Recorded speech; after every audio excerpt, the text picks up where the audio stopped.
2024 race for the White House and what we are learning about the Harris economic plan, which is due out later today. Joining us right now is Jonathan Martin, Politico Politics Bureau Chief and Senior Political Columnist. I want to thank you for joining us. What do you think we're going to learn? There's been some expectation that it's going to be somewhat vague, but there could be something about trying to bring down, of course, prices at grocery stores and the like. I think we'll hear the words middle class probably 73 times, Andrew, today. Yeah, look, this is going to be heavier on vibes than substance. I think you're going to hear her talk a lot about, symbolic issues like cutting costs, like her identifying with the middle class. She may refer to her own childhood where she thinks she worked for a summer during college at a McDonald's. I mean, so much of this is more biographical than it is substantive because she is new to so many American voters. Look, I think one of the things we will hear, though, that is new is a plan to try to induce home builders to build more units for first-time home buyers by rolling out a tax credit for home builders that are willing to build housing for folks buying for the first time. I think recognizing the challenge for a lot of people with housing these days. Jonathan, do you think it would be a politically smart thing for her to get into details about tax policy or regulators or all of the things, I mean, all the questions that I imagine you may very well have for her about her economic plan? When do you think, if you were advising her, when is it that she's supposed to tell the public about these things, or is the plan not to?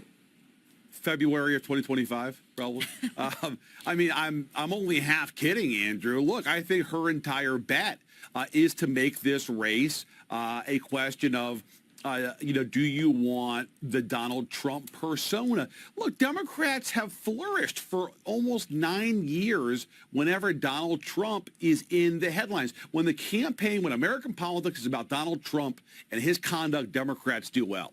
And so clearly that's going to be her strategy. And then you overlay that with some reassurance based upon her biography and her messaging that she is somebody who was willing to hew to a more centrist political persona. And I think that's really the campaign. Yes, she'll put some meat on the bones on policy. She's going to have to, I think, just to get by for the next 80 days. But I really think most Democrats want to make this about, do you want Trump talking, as he is given to this or that for the next 4 years in your living room, and the bet is that most Americans will say no. One of the big issues, though, is if you have no sort of concrete policy, A, it gives you flexibility, but also it prevents the sort of full-on critique of whatever that plan is. Does that become problematic at some point when people say, I need meat on the bones? I think it does if we see more activity like we did 2 weeks ago, obviously when you had those really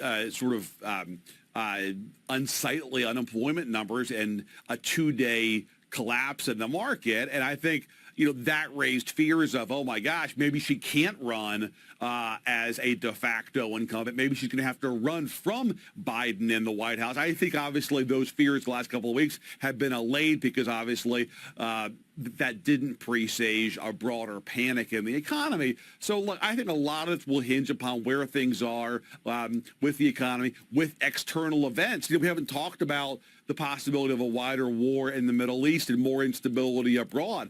If that happens, obviously it's going to force her to speak more precisely about where she actually stands on policy. But I think if you have a status quo or better of the economy, you don't have a wider war in the Middle East, I think her bet, Andrew, is to sort of run out the clock here and just hope that Trump, day in, day out, says things that are going to dominate the headlines, and she can put together a crackerjack campaign and beat him just like Biden did in 2020. Jonathan, Republicans are already dubbing the effort to address price gouging as price controls, adding to this accusation that she is a communist, and all that other kind of rhetoric around it. Does this backfire on her? How does this play in Peoria? No, I think, look, it's the best thing the Republicans have going is to say that she's trying to intervene in the marketplace. Look, we told you she was even more liberal than Biden, and this proves it. They're playing the hand they're dealt. I get it. I think, obviously, it's not ideal when you have Donald Trump as your nominee, who heartily is a poster boy for the Wall Street Journal editorial page.